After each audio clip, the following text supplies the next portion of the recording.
I've spent most of my life in motion, always building, fixing, pushing, moving from one impossible problem to the next. From the outside, it probably looks full, loud, successful. But motion has a strange way of hiding absence. When you're always chasing the next breakthrough, the next deadline, the next version of the future, you don't always notice what's missing. You just keep going. There were years when progress became a kind of shield. Achievement filled the calendar, ambition filled the mind, and purpose filled the conversation. Yet beneath all that movement, there was a quiet gap. Not failure, not confusion, just this sense that something essential hadn't arrived yet, something that didn't care about scale or speed, something human. You can surround yourself with brilliance and still feel alone. You can be understood for what you do, but not for who you are. And when your life runs at high intensity, it's easy to accept that as the price of building big things. You tell yourself it's temporary, that it will make sense later. That meaning will catch up. But absence doesn't announce itself. It waits, patient, silent, and it shows up in the moments when the noise fades, late nights, long flights, quiet rooms, when there's nothing left to optimize or solve. Just you and the question you've been avoiding. I didn't stop moving because something was missing. I kept moving until I realized motion alone wasn't the answer. Some things don't arrive through force or speed. They arrive through time. And sometimes a lifetime of motion is just preparation for recognizing what truly matters when it finally appears. Success has a way of convincing you that it's enough, that if you just reach the next milestone, solve the next problem, hit the next impossible target, everything will fall into place. And for a while, it works. Achievement brings momentum.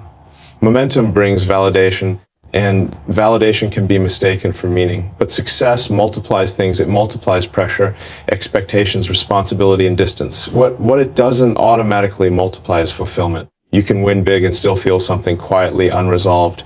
You can accomplish what most people only imagine and still wonder why it doesn't fully land. That realization can be uncomfortable, especially in a world that tells you success is the finish line. There were moments when I thought meaning would show up eventually like a delayed reward. That, if I kept pushing forward, it would catch up. But meaning doesn't arrive on a schedule. It doesn't respond to scale. It shows up in connection, in being known without performing, understood without explaining, valued without producing. When everything around you measures output, it's easy to forget that humans aren't projects. You don't optimize your way into fulfillment. You don't engineer it through intensity. Meaning comes from something quieter and far more rare, a bond that doesn't ask what you've built, only who you are when you stop building. Success can open doors, but it can't tell you which ones matter. It can give you options, but it can't tell you where you belong. That part is personal, and until you experience it, no amount of achievement fills that space. Because at some point, you realize that success is powerful, but meaning is what makes it worth carrying. You meet a lot of people along the way, smart people, talented people, people who admire what you build, what you represent, what you're trying to change. They see the vision, the momentum, the intensity, and that matters. It fuels progress. But it's not the same as being seen. Being seen is rare. It's when someone looks past the ambition and doesn't get distracted by the scale. They don't reduce you to results or headlines. They notice the weight behind the decisions, the doubt behind the confidence, the human cost behind the drive. They understand that the intensity isn't ego, it's responsibility. Most people interact with the surface. They respond to the version of you that's moving fast, speaking clearly, pushing forward. And that's fine, that's part of the role. But very few are willing or able to sit with the parts that aren't polished. The pauses, the questions, the moments when certainty fades and you're just trying to do the right thing without a roadmap. When someone truly sees you, there's no performance required. You don't have to explain why the pressure exists or justify the obsession with the future. They already understand. Not because they agree with everything, but because they're paying attention to the person carrying it all. That kind of connection doesn't shout. It doesn't rush. It feels steady, familiar, almost disarming. And once you experience it, you realize how different it is from admiration or approval. It's grounding in a way nothing else is.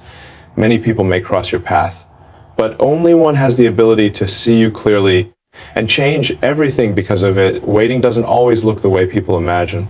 It's not passive. It's not quiet on the inside. Sometimes waiting is building entire worlds while feeling misunderstood in your own. It's being surrounded by noise and still feeling alone. It's knowing what you're aiming for in the future, but not knowing who's meant to stand beside you while you get there. There were long stretches where solitude became familiar, not because I wanted distance, but because connection at that level is rare. When your life moves fast and your thinking runs deep, not everyone can or wants to keep pace. And that can lead to being misread. People fill in the gaps with assumptions. They project motives, simplify complexity, reduce intention to personality. You learn to live with that. Patience in that space becomes a discipline. You keep going even when you're not fully understood. You keep choosing purpose even when connection feels delayed. You accept that timing matters and forcing alignment never works. The right things don't respond to pressure, they respond to readiness. There were moments when it would have been easy to settle, to choose familiarity over fit, to quiet the waiting by convincing myself that close enough was enough. But something always pushed back. A sense that the connection I was waiting for couldn't be rushed, and that compromising that would cost more than being alone, so I kept moving forward, carrying both ambition and uncertainty at the same time, trusting that misunderstanding was temporary, that solitude wasn't a verdict, just a phase, that some things require endurance before they reveal their purpose. Because waiting, when done honestly, isn't about lack, it's about belief. Belief that the right connection is worth the time, the silence, and the patience it demands. And some things only make sense after you've waited long enough to recognize them when they finally arrive.